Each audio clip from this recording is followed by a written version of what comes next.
Welcome back to Girl Talk. Michele Roldan-Shaw joins us, and she is a local author. I am so excited to meet you. We had her scheduled on this show a couple of months ago, and you had a slight injury, and we had to postpone it. And so I've been anxious to meet you. Good friends with Lisa Carroll, who is a good friend of mine, and she just said the best things about you, and I'm excited to have you here and learn about what you do and share some of your work with us. Well, I hope I don't disappoint. I'm sure you won't. We're excited to have you here. Tell us a little bit about your background and what you have in front of us here. Okay. Well, I've been a freelance journalist for about 10 years and worn many other hats, but for the last 4 years I've been doing what I call the Ramblers Life project, which began as a way to sort of make lemonade out of the recession, if you will. It was at a time where I really didn't have too much work or income, and then I suddenly found myself with no place to stay. So all my wonderful friends in Bluffton invited me to, crash at the house if ever I needed to.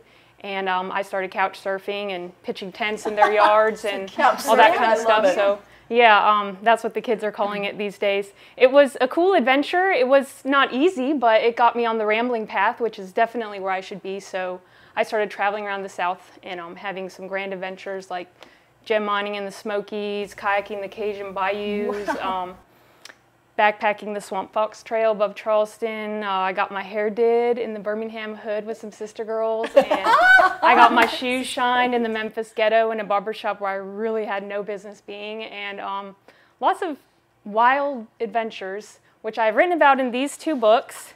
They're handmade books.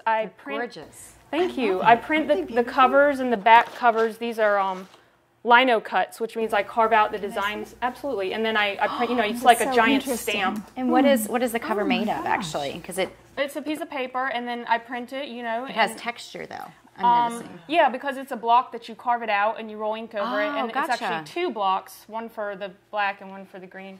And then I spray it with a protective coat. Yeah, so Ramblers Life. So this book was the first one. It took me about a year to write, and this one took me 2.5 extremely intense years. Wow. This is very much a labor of love. I don't really make any money on it. I'm lucky if I don't lose money, because it seems like whatever books I sell are basically subsidizing the ones that I give away, because I'm so happy about them. It's like I just want to, have people to hold them in their hands and enjoy them. So it has become less about the outward adventures and more about the inner journey, so to speak. I know that sounds kind of cliche, but it's the lessons that I learned, the people that I meet, and what I've really learned is that life it's so brief and fleeting. We walk around acting like we're doing so much, but we don't realize we could get wiped out at any minute.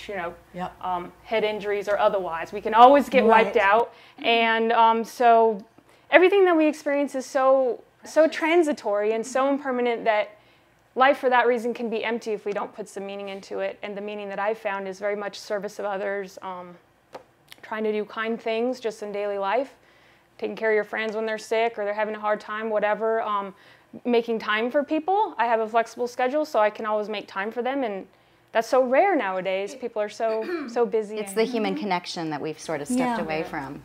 Internet is one of the reasons.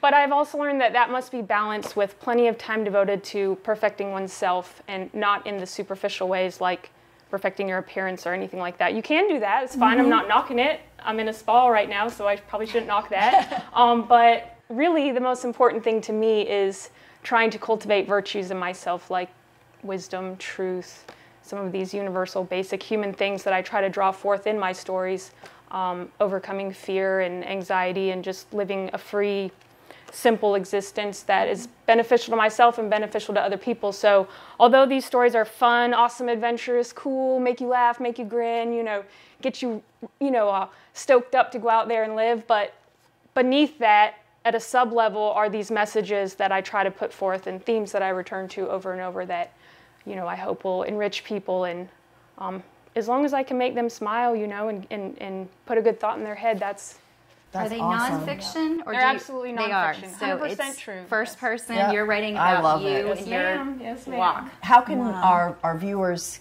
get a hold of where some do of you- these works? Okay. Great gift, maybe for a graduate. Yes. Right. You know, Yeah. we've got graduations here upon us. We have about 30 seconds left. So From age 80 to age 8, everybody loves these. They're on sale at Cahill's Market in Bluffton, or you can go to www.ramblerslife.com and order them on the website. And there's some writing samples and photo galleries on there as well. So. Kudos to you. What a great segment. What a I great love it. guest. I'd love to have I you back agree. at some Very point. interesting I'd like to stuff. get a little bit more in depth as far as your adventures, and please come back. We'd love to have you back. Yeehaw. Yeehaw, that's right. We'll be right safe back. out there. That's, yeah, please. Thank you, Michele. Stay with us. We've got more to come here on Girl Talk.